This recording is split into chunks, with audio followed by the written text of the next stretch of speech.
Sejam muito bem-vindos. Boa noite. Sou Cristine Zambo, médica, e estarei com vocês no webinar de hoje, como e quando utilizar nutrição parenteral na síndrome do intestino curto. Esse tema é uma das iniciativas desenvolvidas na jornada da síndrome do intestino curto, realizada pelo GANEP Educação. Agradecemos a parceria com a FBG, Federação Brasileira de Gastroenterologia, o patrocínio da Takeda, Baxter, Nutrição Total e GANEP Lar, além do apoio do Colégio Brasileiro de Cirurgiões e o Colégio Brasileiro de Cirurgia Digestiva.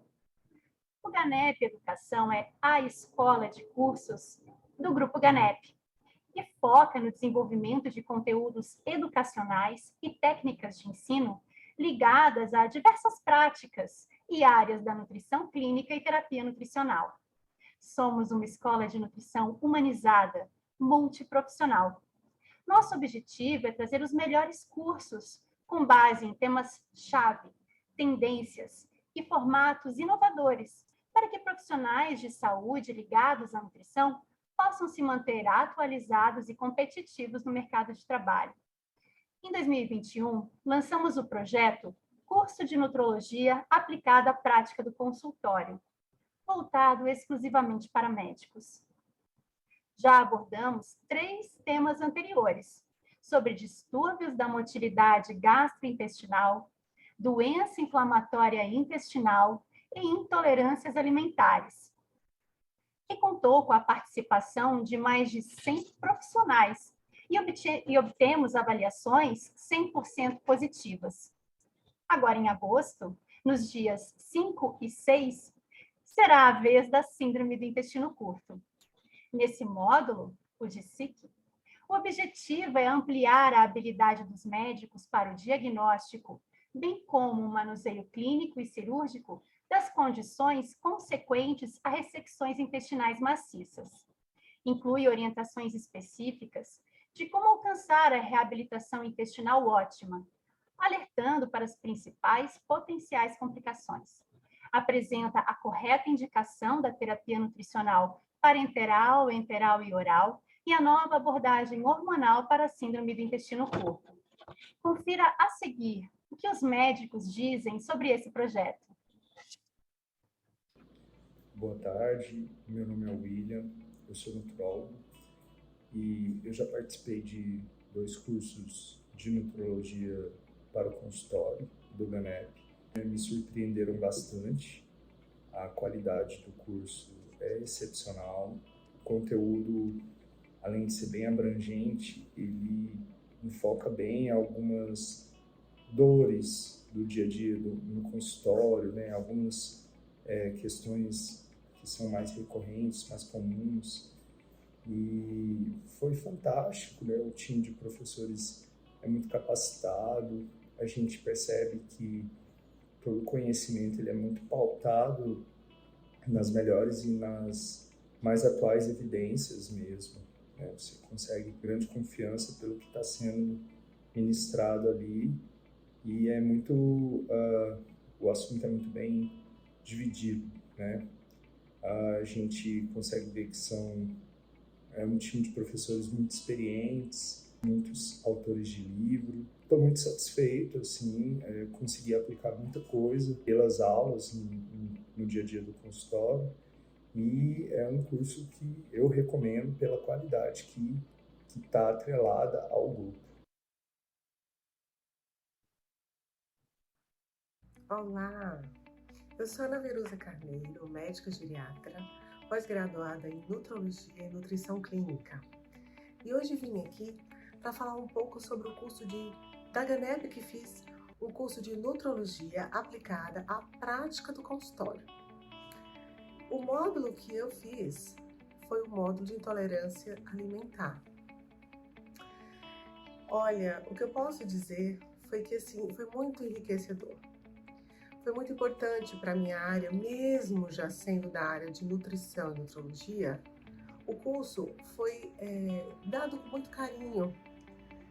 Foi um curso onde você vê que todos querem te ensinar, onde a gente consegue tirar todas as dúvidas, onde a gente consegue aprender assuntos da atualidade. Enfim, é um curso que você sabe que você já tirou todas as suas dúvidas e dá para ir para o consultório.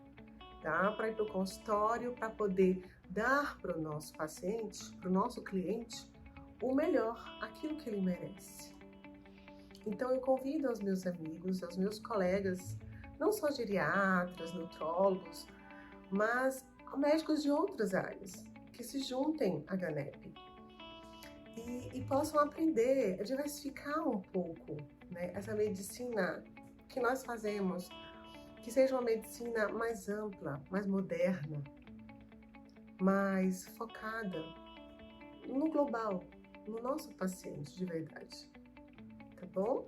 Então, eu só posso chamar vocês porque para mim foi muito importante. Dr. William e doutora Ana Verusa foram médicos assíduos em nossos cursos anteriores e sentem a aplicabilidade de nossos cursos em seu exercício profissional. Vejam que a educação em nutrição assume papel importante e deve ser parte do tratamento e cuidados clínicos de um bom médico.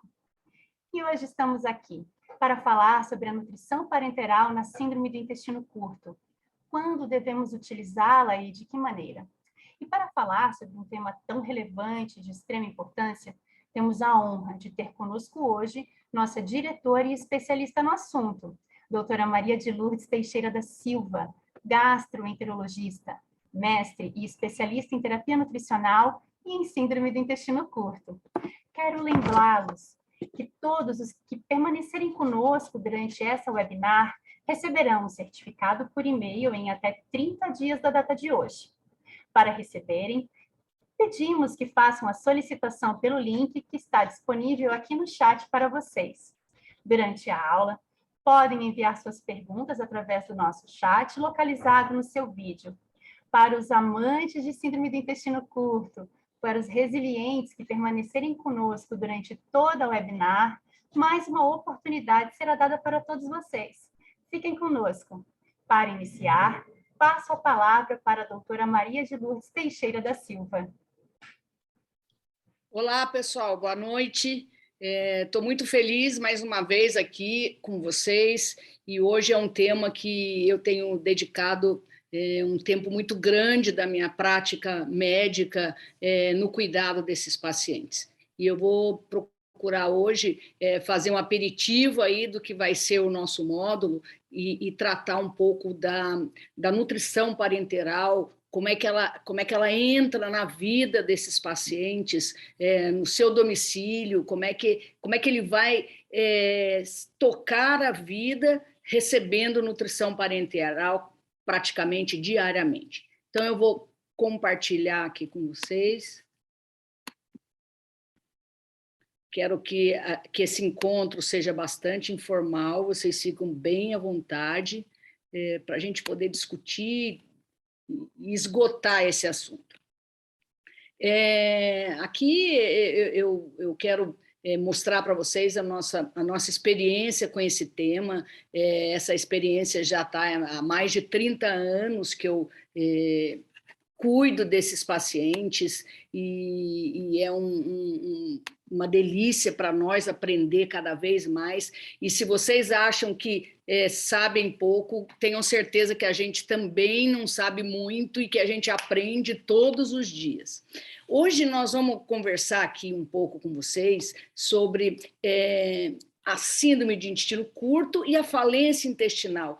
O que eles têm em comum ou como a gente diferencia esses dois temas.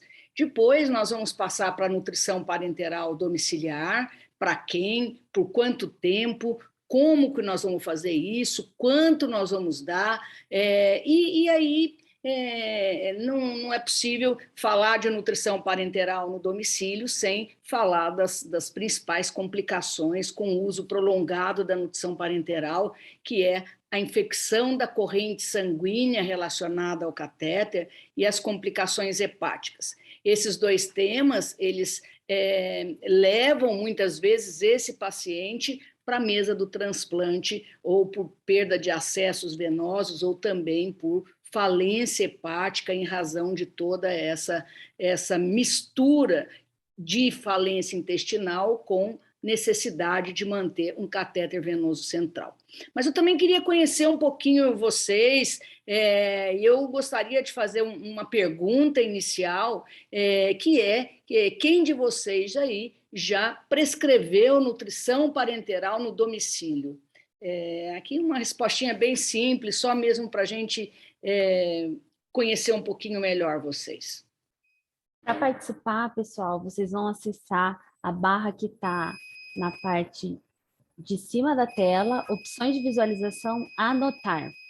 E aí vocês podem colocar setinhas, indicação de confirmação, aí no lado que vocês pretendem responder.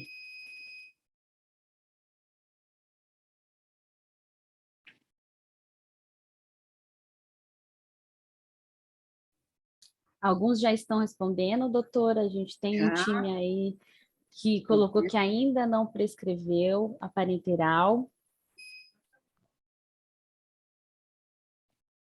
Ok, isso é importante, não é assustador, é possível ser feito, existem complicações, mas as complicações que existem não são complicações relacionadas ao domicílio, são muito mais complicações relacionadas ao método, né? E vamos seguir, então. Uma das coisas importantes nesse momento é a gente definir quem tem síndrome de intestino curto. Como é que a gente passa uma régua e diz, não, a partir daqui isso é intestino curto? Então, são os pacientes que, de uma maneira bem simples, são aqueles que ficaram depois de uma cirurgia, depois de uma ressecção intestinal, que ficaram com segmento intestinal abaixo de 200 centímetros, abaixo de 2 metros. Esse é o nosso paciente com síndrome de intestino curto. A gente sabe que, se a gente olhar aqui um quadro anatômico aqui do nosso intestino delgado, a gente faz essa medição a partir da flexura do duodeno jejunal aqui e vai até a válvula iliocecal. Embora o duodeno faça parte do intestino delgado, a gente vai medir esse intestino a partir dessa flexura aqui. E a partir dessa medição aqui, nós vamos dizer que se o nosso paciente tem ou não síndrome de intestino curto. Seria muito simples se todos tivessem o mesmo tamanho de intestino, mas não é assim. Tem pessoas que podem ter mais de 8 metros de intestino delgado e outros nem 3 metros ainda. Mas a média é de 5 a 7 metros de intestino delgado. Então, esse é um aspecto bem importante. Muitas vezes, depois de uma grande ressecção intestinal, não é possível fazer anastomose dos 2 segmentos que foram cortados e esse paciente vai ficar estomizado de forma definitiva ou de forma temporária. E aqui, se a gente for tentar entender que pacientes são esses que vão ser submetidos a essas cirurgias e ficar com remanescente intestinal menor que 2 metros. Então, a maior parte dos doentes, nesse compilado de estudos aqui, ainda são os pacientes com isquemia mesentérica, um infarto que dá na artéria do intestino, e isso leva à necrose intestinal e à necessidade de ressecção. A doença de Crohn vem aqui como a segunda colocada aqui, e a terceira mais frequente seriam ressecções cirúrgicas, e tem crescido muito os pacientes após cirurgia bariátrica, alguns anos depois da cirurgia bariátrica, que por uma complicação isquêmica intestinal, provavelmente, na maioria das vezes, por hérnias internas, acaba levando à necessidade de ressecção intestinal maciça. É muito importante que a gente reconheça funções importantes de segmentos intestinais diferentes. Por exemplo, a parte final do intestino delgado, o ilho distal aqui, ele é extremamente importante, eu diria que ele é a parte nobre do intestino delgado, onde se a gente perde 70, 80 centímetros do intestino delgado, acaba tendo um impacto para o paciente maior do que se a gente perder 2 metros do jejum superior. Então, é importante que a gente identifique isso. Diferente do que a gente vê em outras situações que levam à desnutrição, como, por exemplo, a própria cirurgia bariátrica, esses pacientes eles vão permanecer com o estômago intacto e, na maior parte das vezes, com o duodeno intacto, porque mesmo que o intestino delgado sofra necrose maciça, o tronco vascular que irriga esse intestino é diferente do intestino delgado e cólon, para o duodeno e estômago, pâncreas e esses órgãos mais superiores que frequentemente não vão estar envolvidos nessa necessidade de ressecção, o que é um aspecto bastante favorável para esse paciente. Então, a gente pode encontrar aqui pacientes que necrosam maciçamente o intestino, e é óbvio que o risco é muito grande de morte por septicemia nessa ocasião, mas é possível fazer grandes ressecções e o paciente sobreviver e continuar lutando aí. Aqui a gente vê uma parte intestinal muito dilatada aqui, provavelmente por uma estenose na parte superior a essa área, por uma doença de Crohn, e a gente vê aqui uma área do intestino bem inflamado e uma área muito dilatada aqui. A doença actínica também leva a um sofrimento importante dessas alças intestinais, muito friáveis, dilatadas, com perfurações, que muitas vezes são necessárias ressecções importantes. Outras vezes elas não são ressecadas, mas são inviáveis do ponto de vista nutricional. Também em crianças a gente vê o volvo, que é essa torção de alça intestinal, que leva à necessidade de ressecções também. Antes de falar sobre o tipo 3, que é a forma crônica dessa doença intestinal, a gente também considera a necessidade de nutrição parenteral numa classificação funcional aqui do tipo 1, que seria aqueles pacientes que, por exemplo, fazem cirurgia, ficam com o intestino inviável, mas por um período passageiro, seja por um ilho prolongado, seja por uma anastomose que complicou no pós-operatório. Então, são pacientes que vão precisar de nutrição parenteral, mas por curto período de tempo. Existe também aquele grupo que tem complicações mais sérias e a nutrição parenteral, então, vai se prolongar por algumas semanas ou até alguns meses, mas hoje nós vamos falar da forma crônica daqueles pacientes que vão precisar de nutrição parenteral por anos, muitos anos, grande parte das vezes. E onde é que entra a falência intestinal? Grande parte dos pacientes que têm falência intestinal são pacientes com síndrome de intestino curto. Então, nós dizemos que o paciente com síndrome de intestino curto, ele complica com falência intestinal quando ele tem uma redução muito importante da sua função intestinal, abaixo do mínimo, e ele não sobrevive de forma adequada sem receber nutrição parenteral, porque senão ele se desnutriria de uma forma muito rápida, além de perda de líquidos e assim por diante. Então, síndrome de intestino curto abaixo de 2 metros e falência intestinal, todas as situações que vão precisar de nutrição parenteral no domicílio. Então, se nós vamos falar de nutrição parenteral no domicílio, nós estamos falando de falência intestinal. Aqui a gente vê um exemplo de um paciente que ficou com o remanescente intestinal, a partir do ângulo de Treitz até a válvula iliocecal, de 10 centímetros. Esse paciente não vai conseguir sobreviver se não tiver aí uma nutrição parenteral de apoio. E isso a gente pode ver aqui, por essas casuísticas aqui, que se trata de uma doença rara. Só para lembrar, uma doença rara é aquela doença que tem 65 casos em 100 mil habitantes. Aqui nós estamos falando de 1 milhão de pessoas. Então, 7, 10 casos por 1 milhão de pessoas. Então, se trata, de fato, de uma doença rara e totalmente imprevista na vida de um paciente. Ele não nasceu com esse problema, ele teve alguma complicação que levou ele a essa condição súbita aqui de necessitar ressecção intestinal maciça.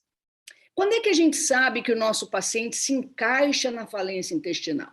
Quando ele vai para casa e começa a perder peso? Não. Assim que ele sai do centro cirúrgico, nós já podemos fazer esse diagnóstico após conversar com o cirurgião. Então, quando a ressecção não pôde ser reconstituído o intestino e ele ficou estomizado, todos os pacientes que ficam com menos de 1 metro, 1,15 m, a partir do ângulo de Treitz até a estomia, são pacientes que vão precisar de nutrição parenteral. E eu posso te dizer que esses são os pacientes que vão ficar com um segmento maior de intestino, mas esse é o pior prognóstico, porque o alimento passa muito rapidamente aqui, com pouca chance de uma absorção adequada. Por outro lado, se a gente consegue, se o cirurgião consegue, mesmo após ressecar grande parte do intestino delgado, fazer anastomose aqui com o cólon, aí 60 a 65 centímetros pode ser suficiente. Abaixo disso, provavelmente ele vai precisar de nutrição parenteral. E o melhor prognóstico, o melhor dos mundos, nós vamos ver naqueles pacientes que, abaixo do ângulo de Treitz até a válvula ileocecal, ficou com um segmento bem pequenininho aqui de um pouco mais de 30 a 35 centímetros, mas ele fica com pelo menos 10 centímetros de ilho terminal e todo o cólon. Então, você vê que esse, mesmo com segmento muito pequeno, ele consegue, muitas vezes, não precisar da nutrição parenteral, porque a presença do cólon favorece uma lentificação do trânsito e uma maior capacidade absortiva para esses pacientes. Então, ele só vai precisar de nutrição parenteral no domicílio quando o segmento dele for tão pequeno quanto 30 a 35 centímetros ou menos.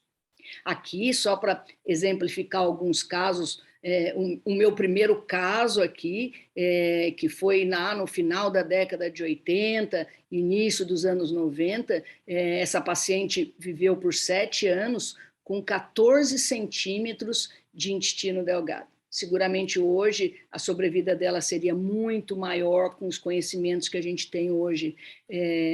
Mas agora nós vamos ver, esses são os doentes que a gente está em acompanhamento. Esse paciente está há 10 anos com nutrição parenteral e ficou com 10 centímetros de intestino. Esse outro eu acompanho há 27 anos, ele tem 20 centímetros de intestino remanescente aqui, quer dizer, daqueles 6, 7 metros, sobrou 20 centímetros, e há 5 anos ele não recebe mais nutrição parenteral, graças ao apoio da nutrição enteral que ele recebe diariamente aqui. Essa outra paciente aqui, com 30 centímetros, é uma pós-bariátrica, também, assim como essa de 10 centímetros, ela está há 8 anos com nutrição parenteral e acabou de reabilitar o intestino após 11 meses usando teduglutide. Então, ela vai continuar em tratamento, mas já sem a nutrição parenteral. E a gente tem essa forma mais grave, que é o no-gut, que é, eu fiz esse contorno aqui para vocês entenderem bem essa radiografia. Essa paciente, depois do estômago, também é uma pós-bariátrica, ela ficou com o duodeno, fechada aqui na terceira porção do duodeno e feito uma anastomose lateral com o cólon transverso. Então, ela tem 0 de intestino, não tem nem jejum, nem ilho, está há 4 anos em acompanhamento com nutrição parenteral e há 4 meses usando teduglutide. Aqui, uma paciente, você vê que com menos intestino, 25 centímetros, conseguiu reabilitar após 2 anos e meio com nutrição parenteral, e aqui outros pacientes também, esse eu acompanho há 26 anos, com 30, 40 centímetros de intestino remanescente, mesmo com enteral e parenteral, ele não conseguiu reabilitar ao longo desses 26 anos. E aqui, esses 2 exemplos de situações mais graves, que são os pacientes estomizados aqui, recebendo nutrição parenteral há 8 e há 4 anos aqui, um deles também usando teduglutide. Por que a gente diz que esses pacientes são os pacientes mais graves e que dão mais trabalho até do que aquele paciente que tem 0 de intestino? Por causa disso daqui, ó. Eles perdem muito pela estomia, eles perdem 3, às vezes 4 litros por dia por essa estomia aqui muito alta, e isso faz com que exista um desequilíbrio muito grande hidroeletrolítico nesses pacientes, alteração da função renal, então ele precisa ser muito bem monitorado aqui. Então, isso foi só para vocês conhecerem um pouco o perfil de alguns doentes. Uma vez indicado nutrição parenteral, porque se trata desses exemplos que a gente deu para vocês, muita coisa tem que acontecer antes de você tirar o doente do hospital. Primeiro, algumas definições. Quem vai cuidar desse paciente? Quem vai instalar nutrição parenteral, cuidar do catéter desse paciente? A casa que ele mora tem condição de receber esse paciente sem aumentar riscos infecciosos? Quem tem o recurso financeiro para sustentar essa nutrição parenteral nesse paciente? E, por fim, qual é a melhor fórmula que nós vamos usar? A individualizada ou uma fórmula pronta para uso? Então, essas são algumas das questões que a gente deve procurar responder antes de permitir a saída do paciente do hospital. Esse é um estudo bastante importante, que eu sugiro que todos tenham acesso.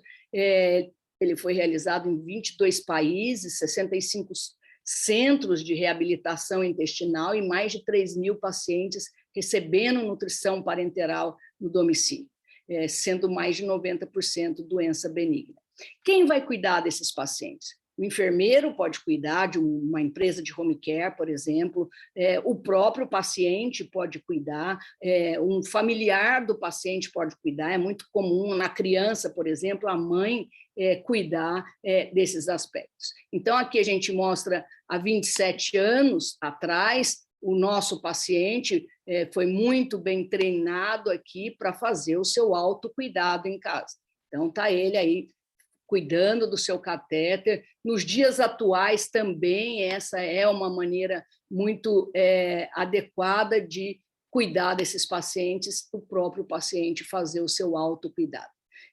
Mas também existem situações em que quem está cuidando do paciente aqui é a nossa empresa de home care, por exemplo. Então, existem todos esses modelos de autocuidado e de pacientes cuidados por alguém da enfermagem. Geralmente, quando a doença é maligna, são doentes que têm muitas dificuldades, e aí é óbvio que o ideal é que seja cuidado por alguém. Mas esses pacientes com falência intestinal são pacientes que trabalham, que têm uma vida ativa, eles mesmos querem fazer, não querem saber de enfermagem dentro de casa, cuidando. Então, eles mesmos, vocês estão vendo a habilidade que eles têm para fazer as coisas. Trabalha no metrô, é caixa do metrô, a outra trabalha numa padaria, quer dizer, não tem nada com a área de saúde, e vocês veem a habilidade após o treinamento que esses pacientes têm. A casa também é importante que isso seja feito em lugares arejados, que tenham janela, que tenham uma geladeira, que a gente possa ter um canto lá separado dos alimentos, onde possa deixar a nutrição parenteral, se for individualizada, que vai precisar ficar em algumas horas de geladeira. É bom que tenha um espelho, vocês viram lá a importância, se o paciente faz o autocuidado dele, acessar isso daqui, uma pia também adequada. Então, a gente precisa fazer alguns ajustes, às vezes, na casa desses pacientes. Quanto custa fazer isso? O valor financeiro pode ser muito variável, mas o que a gente pode responder com toda segurança é que custa 30% menos do que custa fazer dentro do hospital.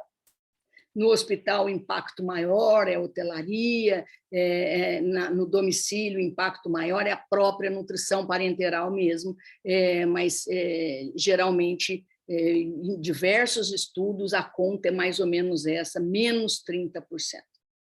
Qual é a melhor formulação que nós podemos escolher para ele? A individualizada ou pronta para uso?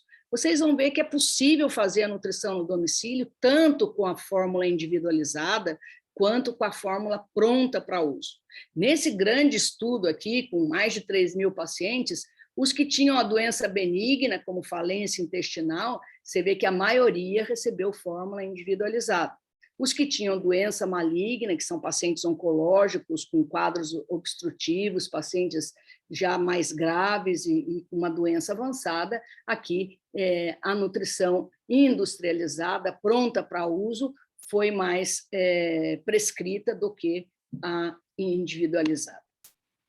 Mas se a gente for olhar em vários países, a gente vê que não é porque uma é melhor ou pior, são as realidades. Por exemplo, se a gente vai no Reino Unido, por exemplo, a maioria só usa fórmula individualizada. Se a gente vai nos Estados Unidos, a maioria é fórmula individualizada. Aqui na América Latina, fórmula individualizada. Mas se você vai para os Países Baixos, por exemplo, 100% fórmula pronta para uso. E outros países se dividem, uma parte usa isso ou não. Então, a realidade ela é dependente da oportunidade e de você ter ali uma ou não. A individualizada, ela tem algumas dificuldades maiores, ela precisa de um armazenamento curto, de pelo menos 24 horas, que ela pode precisar ficar na geladeira, mas ela tem a vantagem da bolsa ser completa, da gente colocar tudo que ele precisa naquele período de 24 horas numa única bolsa. Então, essa é uma vantagem. A outra vantagem é eu poder, se é um doente que tem grandes perdas, por exemplo, uma estomia, eu posso corrigir eletrólitos e mexer na bolsa diariamente. Isso me permite, diferente de uma bolsa pronta para uso, que ela é inviolável, a gente não pode mexer nela.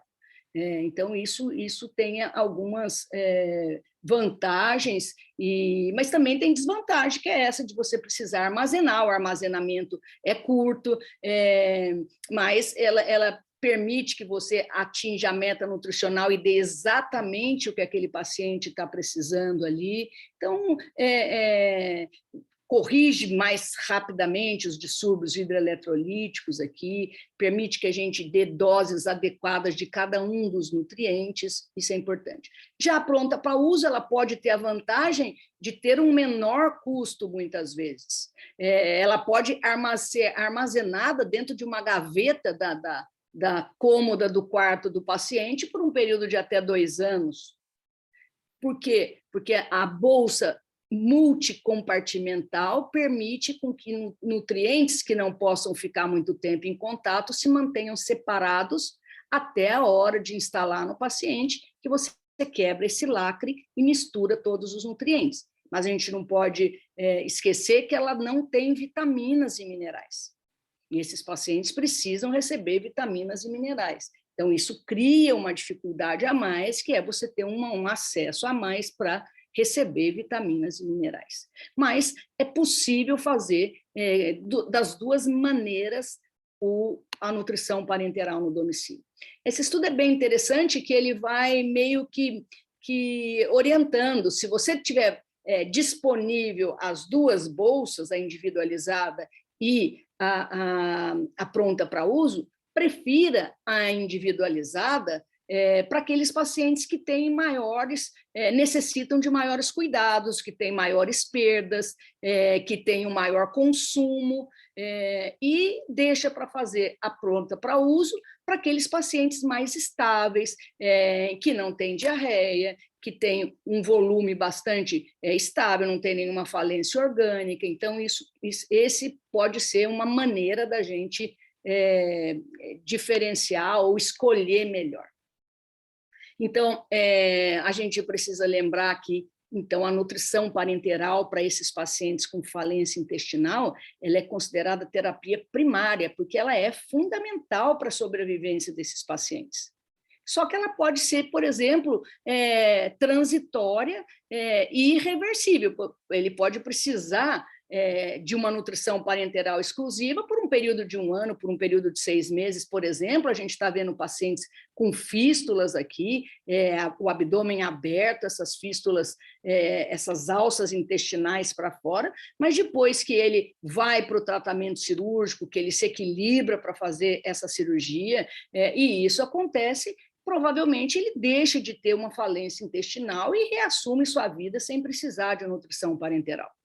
Outras vezes, não, ele perdeu grande parte do seu intestino, fica com o intestino bastante pequeno e provavelmente vai precisar da nutrição parenteral por muito tempo, por muitos anos.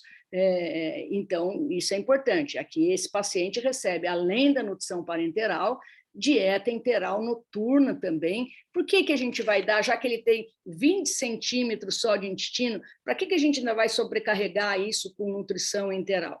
A gente faz isso muitas vezes para que durante o período noturno ele receba, evitar que ele fique muitas horas sem se alimentar e mesmo que ele não absorva tudo, com isso a gente consegue diminuir mais a nutrição parenteral desse paciente, ou quem sabe diminuir um dia da semana com esse auxílio da nutrição enteral. Tudo isso vai contemplando menos risco de problema com o catéter. Então, para quem vai ser a nutrição parenteral no domicílio, nós já respondemos aqueles 3 tipos lá, tipo 1, 2 e 3, aqueles pacientes que têm ileostomia terminal com menos de 100 a 115 centímetros, aqueles pacientes que têm anastomose com o colo, mas que têm menos de 60 a 65 centímetros, ou aqueles pacientes que têm todo o colo, um pedacinho de ilho terminal, e abaixo de 30 a 35 centímetros eles vão precisar. Mas por quanto tempo ele vai precisar ficar em casa com nutrição parenteral? Esse estudo aqui mostrou que metade dos pacientes, um pouquinho mais que a metade dos pacientes, precisou de nutrição parenteral por um período de 5 anos até reabilitar, até esse intestino ter condição de absorver o que ele precisa. Depois de 2 anos, aqui, 40% dos pacientes conseguiram se livrar e 60% continuaram dependentes da nutrição parenteral, e com 5 anos, mais ou menos metade, ou 55%. Mas os doentes não são iguais, eles são muito diferentes, e às vezes 10 centímetros a mais, 15 centímetros pode fazer muita diferença. Ter ou não a válvula iliocecal, ter ou não todo o colo, tudo isso faz diferença. Então, se a gente pegar, por exemplo, aquele tipo 1, que é o paciente estomizado, mesmo que seja o paciente que tenha mais intestino aqui, esse paciente aqui, depois de 5 anos, apenas 30% deles conseguiu reabilitar. Já o tipo 3, que tem todo o colo, mais um pedacinho de ilho distal, abaixo de 30 a 35 centímetros, quer dizer, um intestino muito curto, a gente chama de intestino ultracurto, esse mais do que 55% conseguiu reabilitar. Esse praticamente 80% reabilitou nesse período. Então, esse tempo depende também da condição anatômica do paciente. Quanto menor o segmento intestinal, mais dificuldade ele vai ter para o desmame. Quanto maior o remanescente intestinal, mais facilidade ele tem de obter esse desmame mais precocemente. O que acontece nesse período de 2, 3 anos, 5 anos que ele vai precisar ficar com a nutrição parenteral? Nesse período, esse tempo que ele vai usar é muito importante para o que a gente chama de reabilitação espontânea. O que acontece nesse período? O intestino tem um leve crescimento, ele dilata, ele tenta melhorar a capacidade absortiva. Esse paciente vai desenvolver também hiperfagia, vai comer mais. Esses pacientes, por exemplo, começam no tratamento comendo 400, 500 calorias, depois de 1, 2 anos eles estão comendo 3.000, 4.000 calorias. Então, eles se alimentam muito, só que não conseguem absorver muito disso que eles se alimentam. Então, vai haver um ganho celular, lentamente, isso vai acontecer. Quem tem a válvula iliocecal aqui, que é esse músculo forte que liga o intestino delgado com o intestino grosso, também ajuda bastante, porque isso aqui funciona como um freio aqui, e isso faz com que os alimentos comecem mais devagarzinho nessa descida aqui. Além do que, a válvula ileocecal, ela é unidirecional, ela evita que grande parte das bactérias do intestino grosso, que essas bactérias aqui, passem para cá e isso piore ainda mais a absorção. Se tem todo o cólon, é ótimo, porque o cólon lentifica tanto a passagem dos alimentos que teve um autor que disse que a presença do cólon é como se ele tivesse 50 centímetros a mais de intestino, tal a facilitação que traz para melhorar a capacidade absortiva. Então, você fala, bom, 50 centímetros para quem tem 6, 7 metros não é nada, mas para quem tem 20 centímetros, 50 é mais do que o dobro, é mais do que duplicar a capacidade absortiva. É transformar 20 em 40, 50 a presença do cólon. Então, por isso que alguns doentes com intestino muito pequeno conseguem reabilitar. Mas também ter o cólon tem algumas desvantagens. Quem tem todo o cólon também vai ter mais chance de ter cálculo renal, diarreia, intolerância à lactose, cargas bacterianas a mais aqui. Então, tem algumas coisas que são consequências disso, mas se alguém lá em cima perguntar, ok, a gente já viu que ter o colo traz vantagem ou desvantagem? Você prefere ter o colo ou não ter o colo? Você vai responder, claro que eu prefiro ter o colo, porque as vantagens são muito superiores que as desvantagens. Então, é muito importante.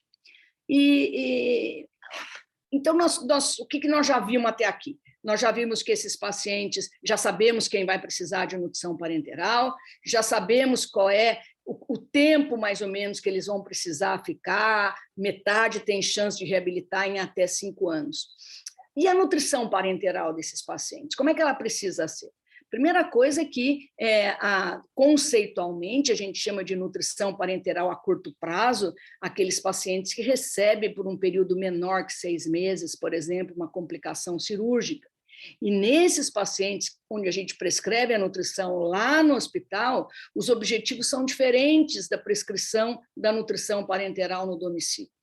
Dentro do hospital, a gente quer, muitas vezes, melhorar a condição nutricional, repressão, muitas vezes. E, algumas vezes, dependendo do tempo que ele fica, às vezes é manutenção. Então, a gente tem que monitorar eletrólitos, hidratação, prevenir síndrome da realimentação. Tem os problemas do hospital, mas no home care, lá no domicílio, naqueles pacientes com falência intestinal, a gente tem que ficar de olho no contrário, a gente tem que evitar excessos, a gente tem que ter a percepção de que ele está comendo melhor, de que ele está conseguindo uma melhor capacidade absortiva e tem que ir reduzindo devagarzinho a nutrição parenteral para evitar os excessos, porque os excessos vão levar a alterações hepáticas nesse paciente. Então, se de um lado a gente tem que evitar excesso de macronutrientes, ficar de olho em evitar a deficiência de micronutrientes, monitorar micronutrientes, as calorias, o peso do doente, as alterações hepáticas, a função renal, as perdas, quer dizer, o monitoramento no domicílio, primeiro porque a gente não está permanentemente presente com o doente, então é muito importante que ele seja muito bem orientado para fazer o seu próprio monitoramento ou alguém fazer esse monitoramento por ele. Então, isso é muito importante nesses pacientes. Como é que a gente calcula as necessidades nutricionais desse paciente com falência intestinal? Essa pergunta é muito difícil de responder. A única coisa que eu vou dizer para vocês é: esqueçam fórmulas, não se aplica para esse tipo de paciente.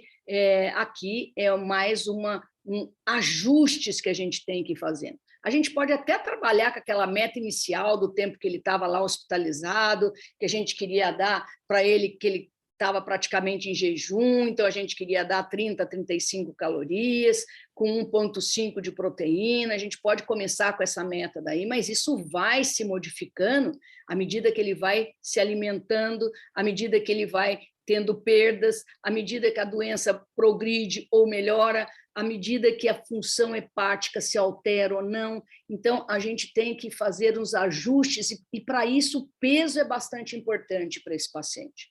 Então, a forma de monitorar é muito diferente do ambiente hospitalar, e ela é totalmente individualizada, porque um paciente tem 50 centímetros, o outro tem 70, o outro tem 10, o outro tem 20, um come, outro não come, um tem alteração, outro não tem. Então, não tem regra aqui e nem receita de bolo. Aqui a gente vai...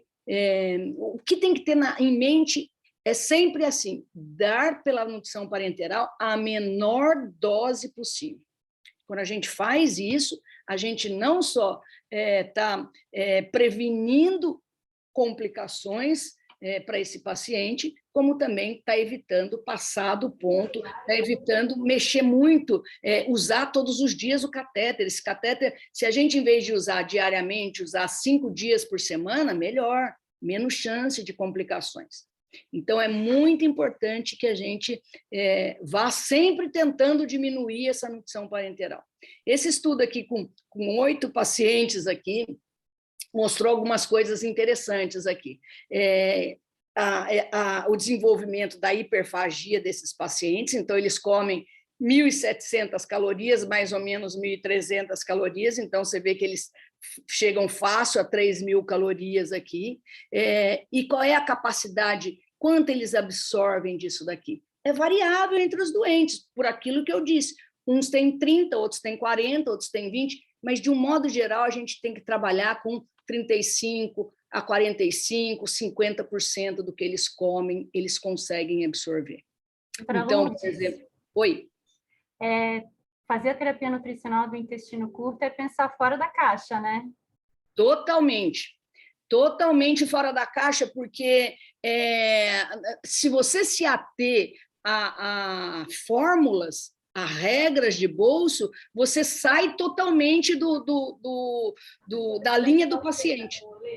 Eu estou muito feliz com essas falas que a senhora está trazendo e com os slides, porque era uma dor muito grande na minha prática defender que não tinha fórmula fechada para os pacientes, que seria necessário ter uma longitudinalidade, rever, revisitar se tem eutrofia, como está a ingesta alimentar, como vai fazer as adaptações da parenteral. Então, eu estou muito contente de ver esses slides e ouvir as suas falas.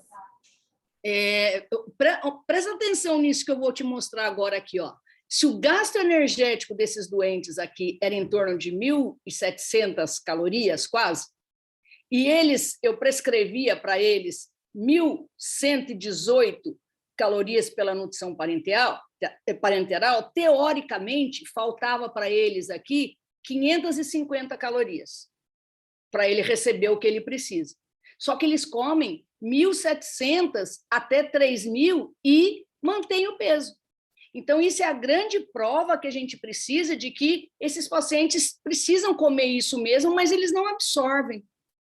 Então, e também a gente não quer dar isso tudo pela parenteral. Então, você vê que ele recebe aqui em torno de 1.100 calorias. Você fala, bom, então se ele comer 500 está bom? Não está bom, porque se ele comer 500, ele vai absorver uns 100. Então, ele precisa, de fato, a gente estimular. E uma das maneiras da gente estimular a hiperfagia dele é não dando muita parenteral. Então, esse equilíbrio aí, esse é o dia a dia dos doentes com falência intestinal. Isso pode mudar, né, doutora Lourdes, ao longo do tempo, mediante o mecanismo de adaptação intestinal, né? Isso. Ontem, por exemplo, há 6 meses atrás, pode ser que a absorção dele fosse 35% e agora está em 40%, 45%. Então, por quê? Porque vai havendo a adaptação espontânea. Por isso que alguns conseguem desmamar depois de alguns anos. Então, isso, esse é o trabalho. É esse ajuste fino que tem que ser doente por doente, um namoro que você tem com o seu paciente com falência intestinal. Ele não te solta nunca mais, ele tem o seu telefone, ele sabe tudo de você, porque ele precisa muito de você. Eu tenho doente... sofre acidente na avenida, liga para mim, e é assim, que, teoricamente... E esse jeito de pensar para os macronutrientes também para os micros, porque tem muito médico que me mostra as dores, por exemplo, da reposição de vitamina D, ele prescreve doses orais bem altas e as pessoas ficam questionando ele, e até ele explicar que aquilo não vai ser absorvido e que ele está em ajuste, é uma dor muito grande que a gente carrega na profissão. Sabe por quê? Porque muitas vezes a gente nem sabe se ele vai absorver, a gente dá por via oral para ajudar um pouco o que você está fazendo pela nutrição parenteral. Então, às vezes, um paciente com falência intestinal, você pode prescrever para ele 50.000 unidades oral 2 vezes por mês, 1 vez por semana até algumas vezes. Porque você não sabe, só que o que precisa fazer? Monitorar, fazer as dosagens. Não pode deixar de fazer o controle das dosagens de vitaminas, que a gente vai mostrar para vocês como é que isso é feito. E aí, pessoal, vocês estão conseguindo acompanhar direitinho? Dá uma olhada ali depois para mim se tem alguma pergunta, se alguém quer se manifestar. Eu estou aqui falando, porque eu sou assim, mas eu paro a qualquer momento que alguém queira fazer alguma intervenção aqui ou questionar e às ordens. Quando a gente vai, então, começar a prescrever a nutrição parenteral, a gente tem que ter alguns cuidados.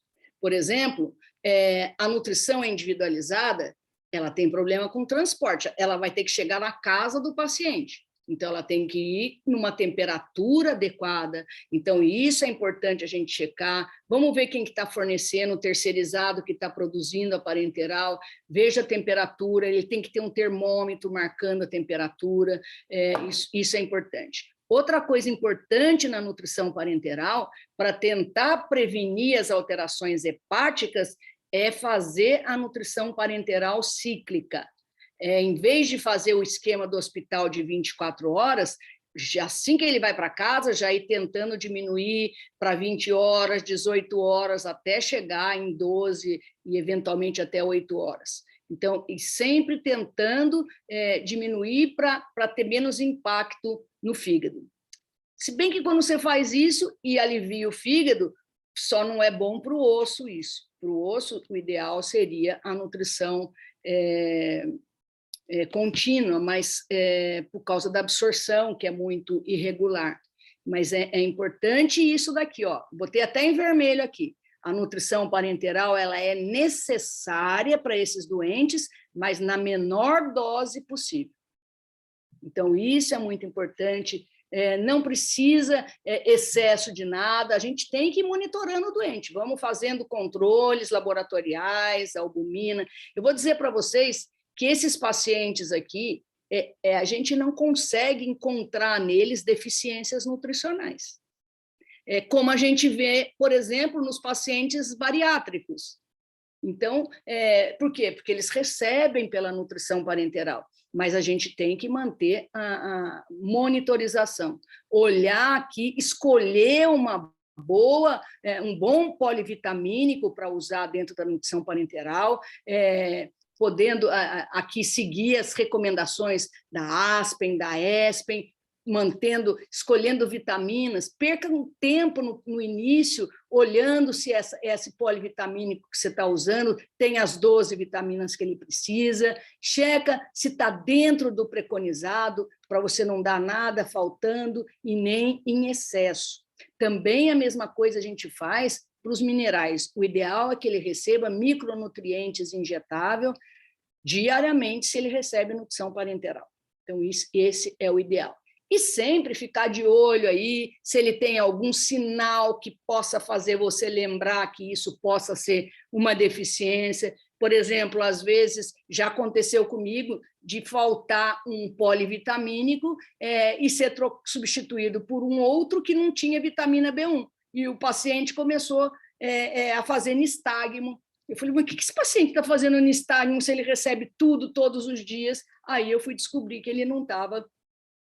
que não tinha naquele polivitamínico B1 e eu não fui comunicada disso. Então, às vezes, é importante que a gente realmente fique de olho em tudo. Excesso de manganês é raro acontecer, mas quando acontece, isso traz alterações clínicas do tipo doença de Parkinson, o mesmo tipo de tremor, de marcha alterada, mesma instabilidade de marcha, alterações neurológicas, isso pode acontecer. Então, tanto deficiência de B1 quanto excesso de manganês traz uma impregnação cerebral que a gente faz esse diagnóstico pela ressonância magnética. Então, é ficar de olho, conhecer as deficiências, conhecer os sinais periféricos aqui de deficiência, ter o hábito de examinar a boca dos doentes, grande parte da deficiência de vitaminas está na boca dos pacientes, no canto dos lábios, em volta dos lábios, aqui a gente vê deficiência de zinco, aqui, ó,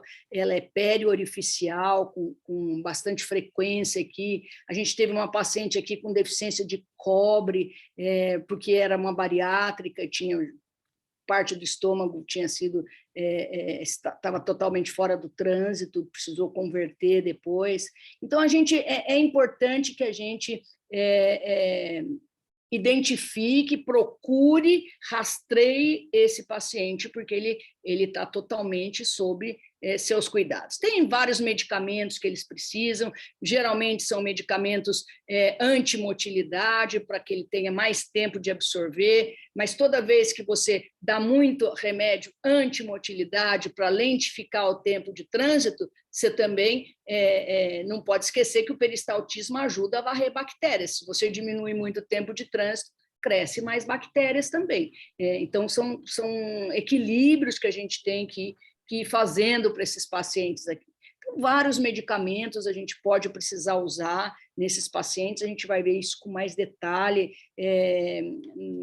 na próxima oportunidade aqui. Então, aqui é um exemplo de prescrição de paciente, ó. Então, tem aqui agentes antimotilidade, antidiarreicos, alguns doentes podem usar, quando tem mais esteatorreia, pode usar enzimas pancreáticas aqui, a carbonato de cálcio, que ajuda também a controlar melhor as evacuações, probióticos podem ser usados, algumas polivitamínicos que podem ser tomados por via oral, vitamina K, que grande parte dos polivitamínicos não tem na nutrição parenteral, então você faz por fora. Aqui, ó, a vitamina D que eu falei, 50 mil unidades, via oral uma vez a cada 15 dias, ou você pode usar, por exemplo, 100 mil unidades a cada 2 meses, injetável, por exemplo, ou 200 mil unidades, e assim por diante. Zinco, cobre, polivitamínicos, antibióticos, quando existem hipercrescimento bacteriano no intestino delgado ou no intestino grosso, então eles têm manifestações que melhoram muito quando usam antibióticos. Esses pacientes precisam ser muito monitorados, principalmente na fase inicial, diurese, o débito pela estomia, que essa é a principal encrenca desse paciente, porque ele pode perder litros aqui e chegar no hospital. Já cheguei, paciente meu precisou fazer diálise. Tal a alteração importante, ele foi para uma namorada nova, ele tem ostomia de alto débito, se meteu aí num acampamento, aí 3 dias depois voltou, precisou dialisar porque não se hidratou de forma adequada e isso, a perda é muito rápida, é muito lábil isso. Eletrólitos também, inicialmente semanalmente, depois passa a ser mensal. As vitaminas e minerais, você pode fazer a cada 6 meses ou a cada ano, mais para frente. Então, isso você vai encontrando o equilíbrio e a segurança de ir espaçando isso à medida que você vai controlando, que o peso estabiliza, que se ele não tem nenhuma evidência de infecção, ele não precisa dosar a temperatura diariamente, ele não precisa pesar todos os dias. Então, isso a gente vai encontrando aqui. Mas eu queria fazer uma pergunta aqui para vocês. Posso fazer uma perguntinha para eles? Pode sim. Só para ver se está todo mundo prestando atenção na gente aqui. Olha, se você só pudesse individualizar a nutrição parenteral num grupo de pacientes, pensando nos doentes com falência intestinal, tipo 1, 2 e 3, você iria usar individualizada, aquela que você te dá mais liberdade para reposição, para volume, para eletrólitos, você usaria isso no tipo 1, no tipo 2 ou no tipo 3? O tipo 1, só lembrando, é aquele que tem estomia terminal, o tipo 2 é anastomose com parte do colo, e o tipo 3, todo o colo. Quem que você acha que precisa de um ajuste diário? Quem é aquele que tem mais perdas e que pode você precisar aumentar volume de um dia para outro, aumentar potássio, aumentar fósforo e assim por diante? Estou gostando das respostas, hein?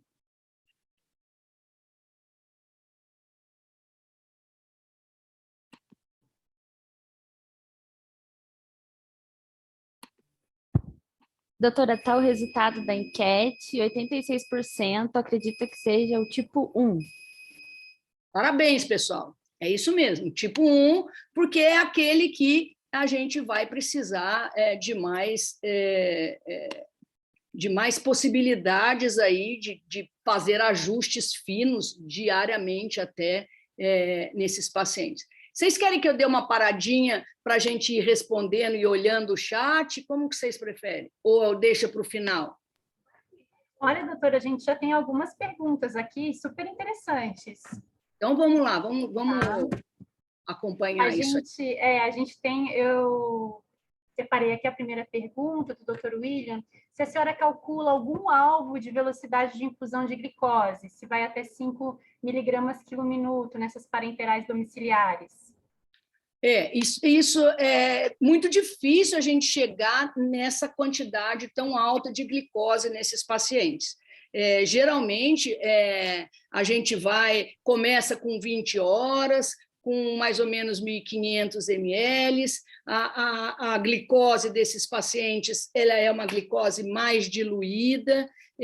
A gente nunca ultrapassa isso. Então, é difícil. Agora, o que a gente não deve fazer é dar um volume muito alto num tempo muito curto, que esses pacientes não passam bem, têm mal-estar, independente de alteração laboratorial que eles possam ter, de esteatose hepática, assim, eles realmente têm sintomatologia de excesso de líquido ao mesmo tempo. Então, a gente vai devagarzinho mesmo. Uma outra pergunta é justamente sobre o manganês, que é um calcanhar de Aquiles nosso, por conta da concentração dele nas ampolas, né, de microelementos. Ele pergunta se a senhora altera a infusão de microelementos para algumas vezes na semana, se deixa mais espaçado, ou se suspende mesmo quando tem um aumento da bilirrubina, e também o que a senhora faz quando só as canaliculares ficam elevadas. Nós vamos já falar um pouco mais da parte hepática, nós vamos chegar lá. Com relação ao manganês, a maior parte dos minerais que a gente tem disponível aqui, eles ficam dentro do preconizado pela ESPEN. Aqui. Acontece que não é só a ESPEN, tem o AMA, por exemplo, ele faz recomendação de dose de manganês 3 vezes maior. Então, corre o risco de alguém aumentar a dose seguindo até uma tabela de sugestão. Então, tem que ter um pouco de cuidado. Geralmente, se isso acontece, são pacientes já com muitos anos de nutrição parenteral.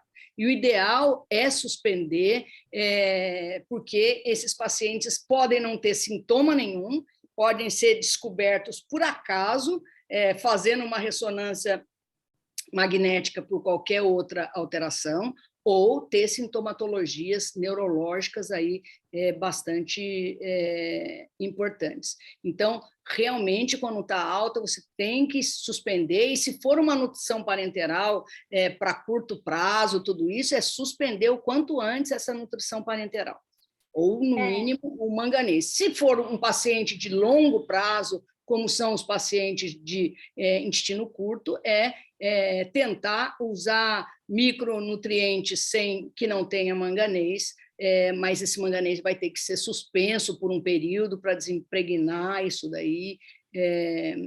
Mas não costuma ser uma complicação grave, e também não é frequente, mas ela pode ocorrer. Eu já tive uma paciente que a gente recebeu, né, o serviço recebeu, ela já tinha uma bradicinesia, ela já tinha alteração de marcha e ela já estava impregnada. Os gânglios da base estavam impregnados por manganês e o serviço de origem que passou a paciente para a gente fazia 5 ml de óleo guitrate. Então, muitas vezes faz os 5 ml do multivitamínico, mas o óleo guitrate são 2 ml.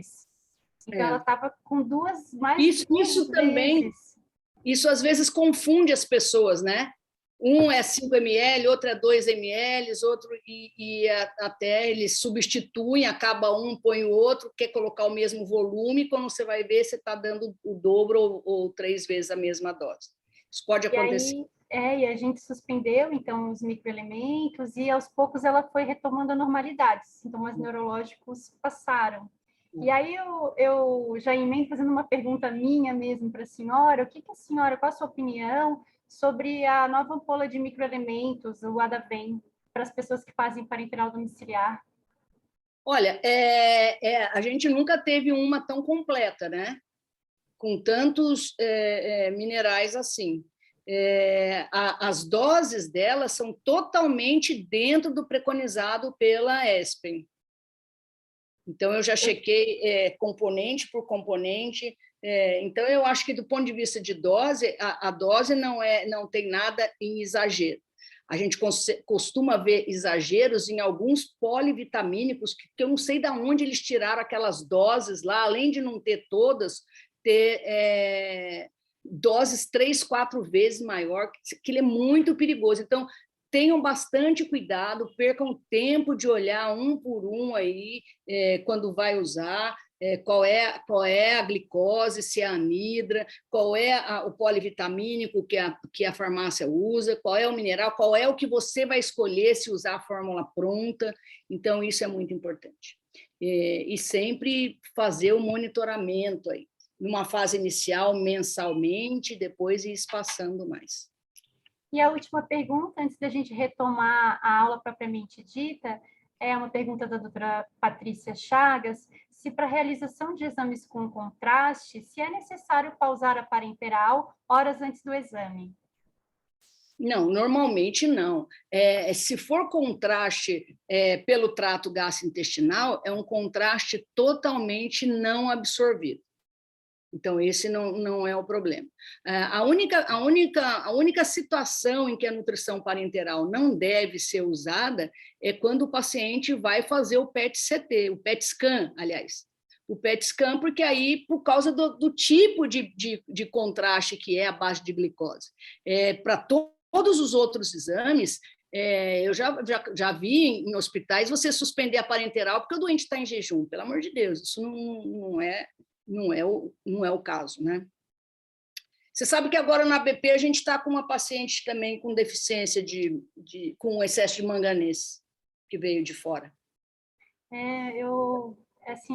Daquela vez que eu cheguei, eu olhei a prescrição da parenteral e realmente estavam 5 ml de óleo guitrate. E eu acredito que dali tenha vindo o motivo da alteração. Pode ser.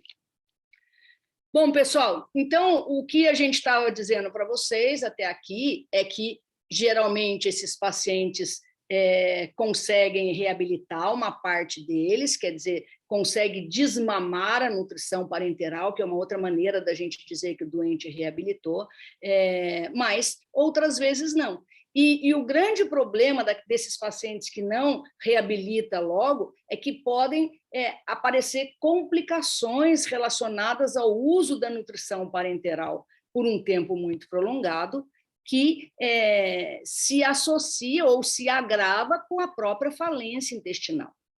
Então, hoje a gente tem aqui no nosso meio algumas alternativas para tentar acelerar essa reabilitação quando a reabilitação espontânea não aconteceu, que é através do tratamento hormonal. Hoje a gente tem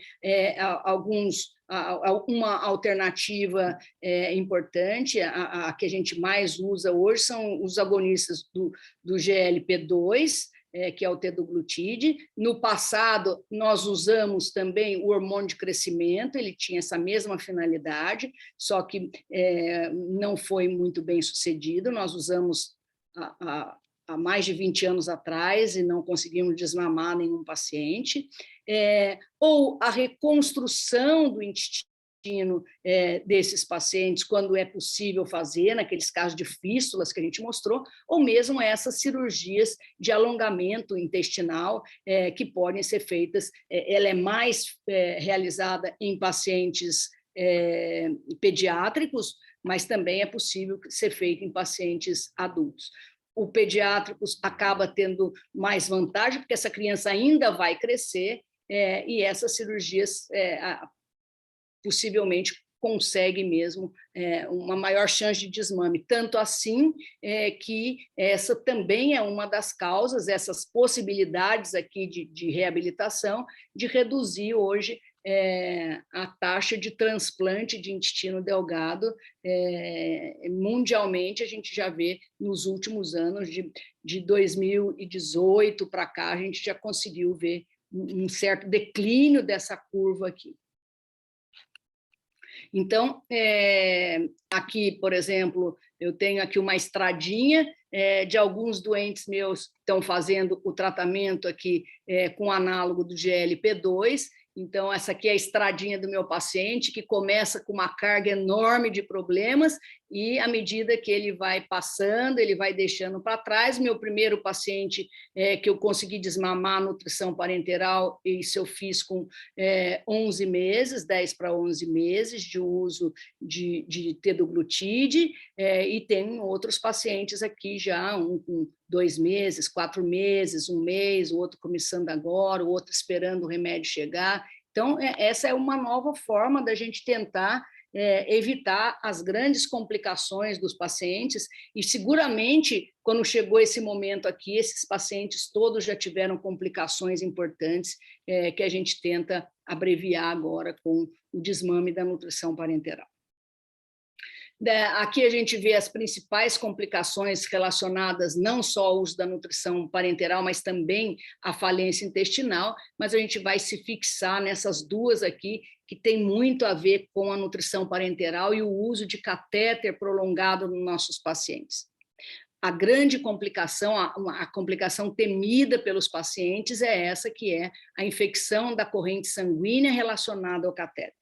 Então, o manuseio diário desse catéter aumenta muito o risco de contaminação desse catéter e dessa circulação de bactéria na corrente sanguínea, e isso levar a quadros infecciosos mais graves nesses pacientes. Uma das maneiras da gente fazer é sempre procurar o diagnóstico definitivo, procurar identificar que bactéria é essa e fazer as duas culturas, ou a cultura pareada que a gente chama, que é colher o sangue pelo catéter e colher o sangue pela via periférica e ver se cresce a mesma bactéria e como é que nós vamos praticar o tratamento. A gente está acostumado que no hospital o paciente tem uma suspeita de infecção da corrente sanguínea, a gente imediatamente saca esse catéter para resolver tentar uma resolução mais rápida. Nos pacientes de home care, nos pacientes que recebem nutrição parenteral no domicílio, a gente não deve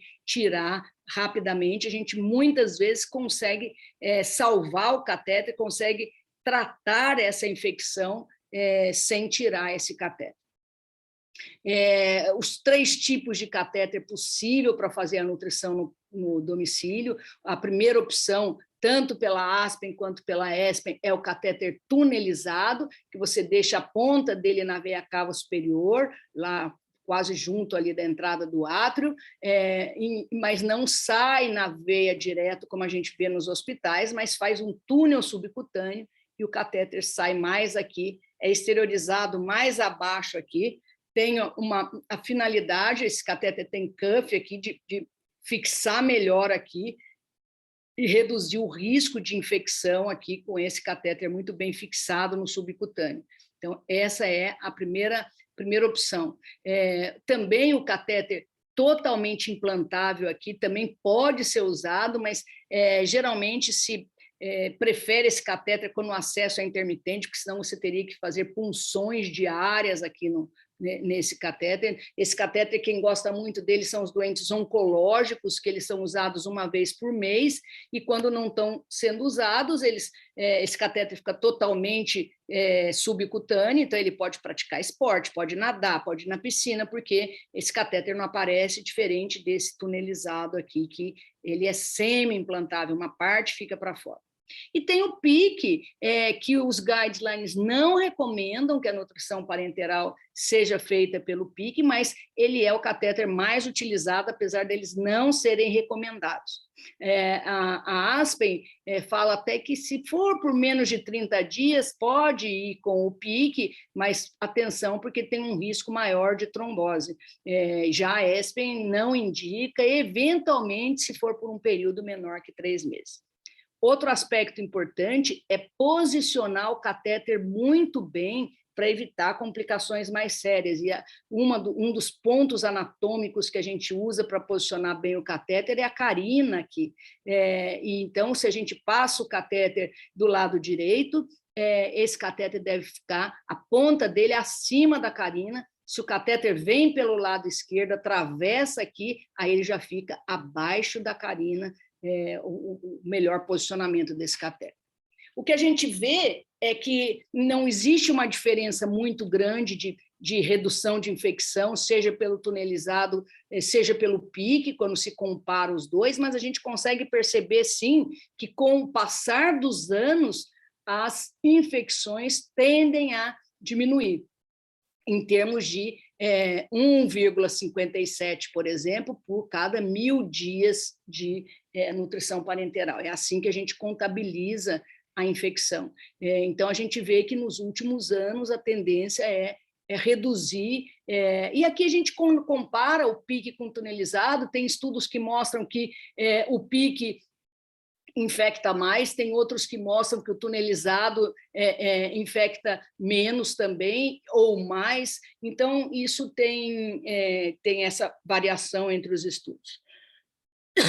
Mas o que é muito importante é a prevenção, trabalhar sempre a educação da equipe que cuida desse paciente, lavagem frequente das mãos, fazer tanto a passagem do catéter quanto curativos usando clorexidina, que é um antisséptico muito rápido, então a gente usa bastante isso. Nesses pacientes que vêm com repetidas infecções, fazer o lock de taurolidina pode reduzir essas infecções recorrentes desses pacientes aqui e usar o catéter tunelizado de uma única via, esse seria a situação ideal. Então, cada hospital, cada grupo pode ter as suas rotinas, como, por exemplo, fazer a paramentação completa com campos cirúrgicos ou até no centro cirúrgico. Então, isso vai, são protocolos institucionais aqui. Mas uma coisa que eu até coloquei para você disponibilizar para eles, para os alunos, seria o guideline de lock terapia. O que é lock terapia? É o fato de você tratar o catéter infectado com antibióticos dentro do catéter, além de tratar a infecção da corrente sanguínea, e com isso você prevenir essas retiradas frequentes dos catéteres. Então, existem situações muito específicas para você usar a lock terapia, por exemplo, nas infecções não complicadas, o estafilocoagulase negativo é uma boa opção, enterococos também, enterobactérias, pseudomonas, klebsiella, várias bactérias respondem muito bem, só não dá muito certo fazer a cândida, e o Staphylo aureus, muitas vezes, não são boas alternativas, é melhor remover o catéter nesses pacientes. Também, quando tem infecção aqui do túnel subcutâneo, é melhor retirar esse catéter, ou quando o porte está com sinal de infecção, ou querendo ser rejeitado pelo corpo, também é melhor retirar esse catéter. Então, ou pacientes que você começa a fazer antibióticos ali no catéter, o paciente vai bem, mas lá pelo 3º, 4º dia volta a ter febre alta, hipotensão, tudo isso não adianta, aí é melhor tirar o catéter mesmo. Caso contrário, nas infecções bem controladas, na febre que foi controlada com antibiótico, faça o tratamento dentro do catéter. E como é que a gente faz esse tratamento de lock terapia nesse catéter? Nós vamos mostrar para vocês alguns exemplos aqui de como a gente faz. E como é que a gente sabe que esse tratamento está sendo bem sucedido? Depois do 4º dia ou no final do tratamento de antibióticos, antes de colocar esse catéter de novo para uso completo, dosa de novo a bactéria, faz hemocultura pelo catéter e também pela via periférica, sempre colhe do catéter, colhe na via periférica e cultiva. Se crescer ainda a mesma bactéria, tira o catéter, não dá para utilizar. Caso contrário, se as culturas vierem negativas, pode reusar o catéter, que ele está totalmente pronto aí para ser utilizado. Quando que a gente considera que houve falha desse tipo de tratamento e precisa o catéter ser removido? Quando um desses critérios permanece, ou febre depois de 4 dias de tratamento, a cultura volta a ser positiva aqui depois de terminar o tratamento, quer dizer, você não conseguiu clarear, você não conseguiu limpar as bactérias desse catéter, ou com algum outro foco infeccioso, aí é melhor você tirar esse catéter. Geralmente, a gente faz um selo com antibiótico, ou a lock terapia, colocando o antibiótico em 3 ml de líquido, que é o suficiente para cobrir por dentro todo o catéter. Esses 3 ml, você consegue manter ele ali durante 12 horas, o antibiótico ali em contato com aquela bactéria que a gente imagina que esteja dentro do catéter. Depois desse período de 12 horas, você aspira, tira essa bactéria, lava o catéter e põe antibiótico de novo. Então, as doses são doses que parecem doses muito pequenas, mas elas são muito concentradas para aquela quantidade. Você fala, mas como é que eu vou fazer isso se a vancomicina, eu só encontro vancomicina de 500 miligramas ou de 1 grama e eu quero só 5 miligramas por ml e são 3 ml, então eu tenho que em 3 ml colocar 15 miligramas, é muito pouquinho. Então, a gente aprende a diluir. Então, aqui a gente, por exemplo, como é que a gente faz? O exemplo da vancomicina, 500 miligramas aqui. Se eu diluir as 500 miligramas em 10 ml de soro fisiológico, cada ml vai ter agora 50 miligramas em 1 ml. Então, eu pego esse 1 ml agora dessa mistura que eu fiz do soro fisiológico com a vancomicina, tiro 1 ml e misturo agora esse 1 ml de 50 miligramas com mais 9 ml aqui. Aí eu vou tiro de novo 1 ml, eu vou ter 5 miligramas por ml. Mas eu não quero 1 ml só, porque para preencher o catéter são 3 ml. Então, eu coloco agora 1,5, para quê? 1,5 para levar 7,5 miligramas, e completo com 1,5 de soro fisiológico. E aí vai dar certinho 2,5 miligramas por ml, em 3 ml vão dar aqueles 7,5 que eu gostaria, ou 2,5 miligramas por ml, que é o que eu gostaria de dar desde o começo. Alguns esquemas incluem você colocar também heparina nesses 3 ml. Então, aqui você, quando coloca heparina, para a vancomicina, por exemplo, ele quer que você coloque 2.500 unidades por ml. Então, você dilui a heparina aqui, você pega heparina de 5.000 por ml, e se eu usar 1,5 ml, eu vou dar 7.500, e aqui, se eu diluo 7.500 com 3 ml, eu baixo para 2.500 em 1 ml. Então, é assim que a gente faz essa mistura, aqui teicoplanina. Então, isso aqui, se vocês quiserem depois ir exercitando, a gente não tem tempo de fazer tudo, mas é assim. E eu recomendo que a gente é que faça essa diluição e não deixar na mão de outras pessoas para não dar subdoses ou megadoses, né? Para esses pacientes que têm infecções de repetição, a salina tem se mostrado ao longo dos anos melhor que a heparina, mas na infecção de repetição, a taurolidina pode ser interessante também, e tem mostrado em alguns estudos resultados melhores, sobretudo em estudos europeus. E o último tema de hoje aqui é falar sobre as alterações hepáticas pelo uso prolongado de nutrição parenteral.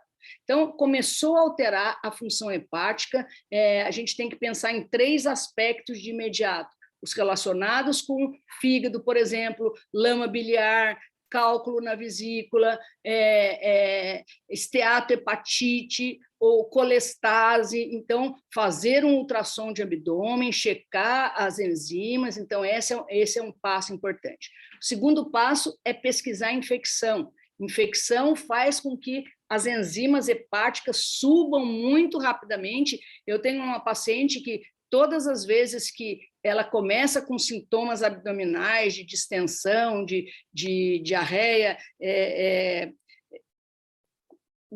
gordura nas fezes, diarreias espumosas e dor abdominal, a gente sabe que cresceu bactéria, os exames do fígado dela vão lá para cima, a gente dá antibiótico, volta tudo ao normal. Então, se tem uma coisa que acontece, que altera e volta ao normal, é a infecção.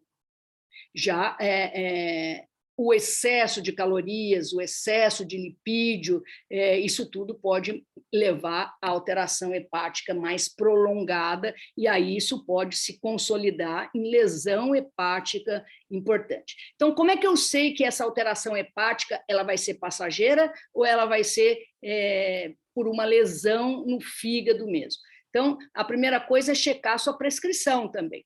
Ver se não tem nada sobrando, se esse paciente não está ganhando peso, se você não está dando em excesso as coisas. Olha a emulsão lipídica, o excesso de ômega 6 leva a alteração hepática importante. É bom usar fórmulas de lipídio que tenha mais ômega 3 aqui. Ver se esse paciente está se alimentando, não deixa ele ficar em jejum. Se você está ciclando a parenteral, todos esses cuidados ao mesmo tempo precisam ser tomados. Então, a gente sabe que as crianças fazem mais colestase, os adultos fazem mais esteatose, esteatohepatite, que pode evoluir para fibrose, e isso num número elevado de pacientes. Quanto mais tempo ele ficar com nutrição parenteral, mais chance tem disso acontecer. Aqui a gente mostra alguns critérios para fazer diagnósticos clínicos de colestase, por exemplo, esteatose, mas ficou mais de 6 meses aquela alteração hepática sem melhorar, pode ter certeza que já está caminhando para uma lesão hepática importante, porque aquelas passageiras, um cálculo que migrou, ou uma infecção, um hipercrescimento bacteriano, infecção do catéter, isso tudo depois de 1, 2 meses normaliza tudo.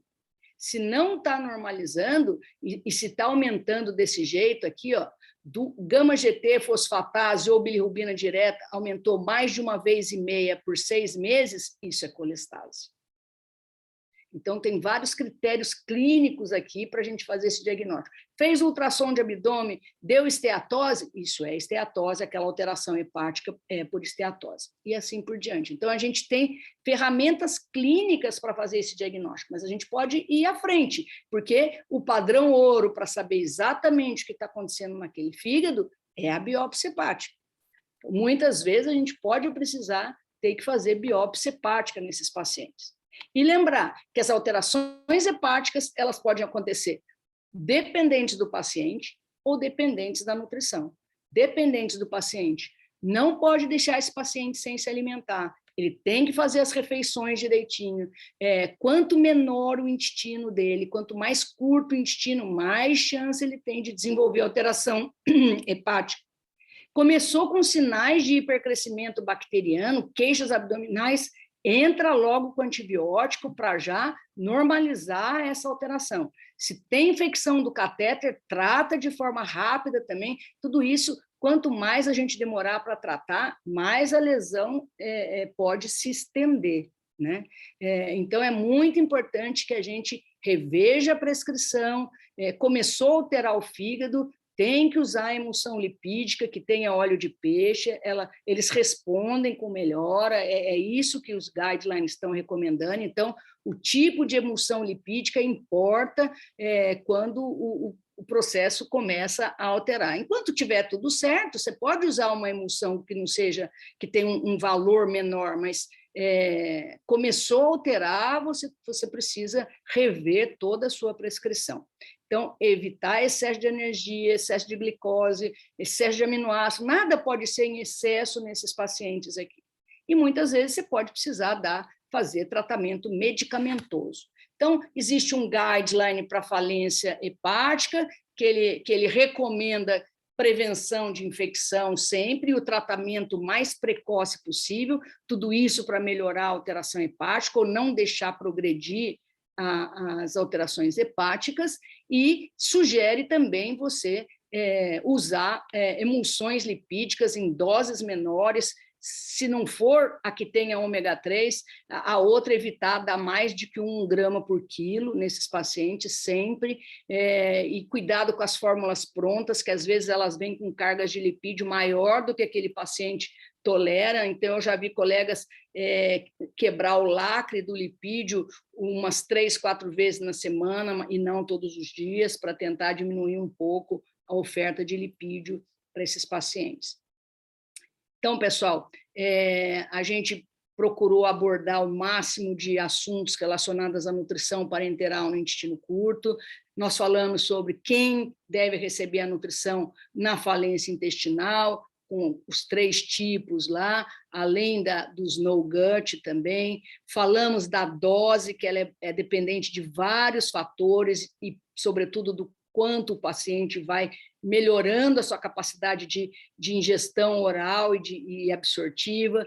Falamos das fórmulas, da diferença das fórmulas, que ela deve ser completa e deve ser na menor dose possível. O quanto tempo, nós temos um número padrão lá de 55% em 5 anos, mas isso tudo depende da condição anatômica.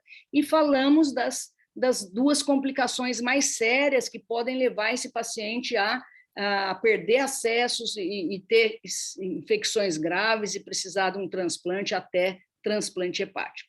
E falando de lock-terapia, que a gente recomendou na infecção da corrente sanguínea relacionada ao catéter, eu deixei uma última perguntinha para vocês aqui.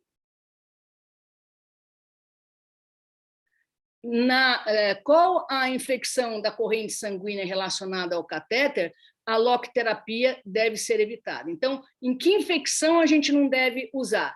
No enterococcus, na cândida ou no estáfilo coagulase negativo? Não é estáfilo aureus, estou falando do coagulase negativo.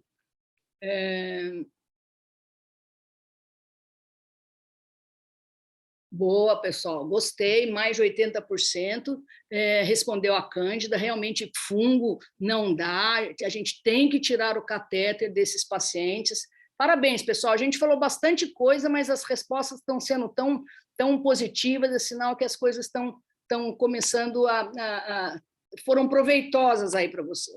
Então, eu agradeço bastante a oportunidade, espero que não tenha tido muitos nesse modelo aqui,